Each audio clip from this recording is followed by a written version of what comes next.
ജമ്മു അതിർത്തിയിൽ പാക് ഭീകരരുടെ 72 ലോഞ്ച് പാഡുകൾ സജീവമായതായി ഇന്റലിജൻസ് റിപ്പോർട്ട്. മഞ്ഞുവീഴ്ച മുതലെടുത്ത് ഭീകരർ ഇന്ത്യയിലേക്ക് നുഴഞ്ഞുകയറാൻ സാധ്യതയുണ്ടെന്ന മുന്നറിയിപ്പിനെ തുടർന്ന് മേഖലയിൽ അതീവ ജാഗ്രത പ്രഖ്യാപിച്ചിരിക്കുകയാണ്. അന്താരാഷ്ട്ര അതിർത്തിക്ക് സമീപം 12 എണ്ണവും നിയന്ത്രണ രേഖയ്ക്ക് സമീപം 60 എണ്ണവുമാണ് സജീവമായിട്ടുള്ളത്.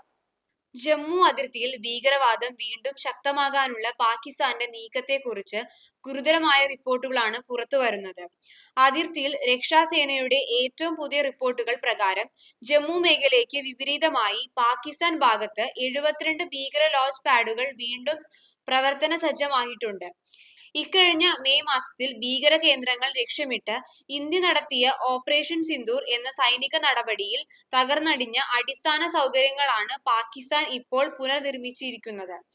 ഈ ലോഞ്ച് പാഡുകളിൽ ഭൂരിഭാഗവും അതിർത്തിയിൽ നിന്ന് അല്പം ഉള്ളിലായുള്ള ഡെപ്ത് ഏരിയകളിൽ ആണ് സജ്ജീകരിച്ചിരിക്കുന്നത്. ഏകദേശം 60 ലോഞ്ച് പാഡുകൾ നിയന്ത്രണ രേഖയ്ക്ക് അപ്പുറവും ബാക്കിയുള്ള 12 എണ്ണം സിയാൽകോട്ട്, സഫർവാൾ മേഖലകളിൽ അന്താരാഷ്ട്ര അതിർത്തിക്ക് അടുത്തുമായാണ് സ്ഥിതി ചെയ്യുന്നത്. ഇന്ത്യൻ മണ്ണിലേക്ക് നുഴഞ്ഞുകയറാൻ തക്കം പാർത്ത് 100-ലധികം ഭീകരർ ഈ മേഖലകളിൽ തമ്പടിച്ചിട്ടുണ്ടെന്നാണ് രഹസ്യാന്വേഷണ വിഭാഗം നൽകുന്ന സൂചന.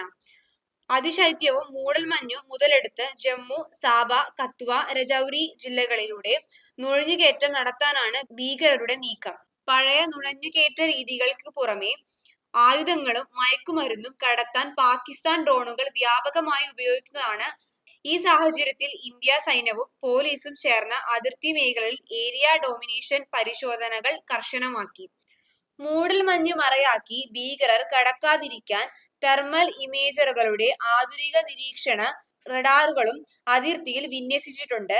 ഏതെങ്കിലും തരത്തിലുള്ള പ്രകോപനം ഉണ്ടായാൽ കനത്ത പ്രത്യാക്രമണം നടത്താൻ സേനയ്ക്ക് നിർദ്ദേശം നൽകിയിട്ടുണ്ട്.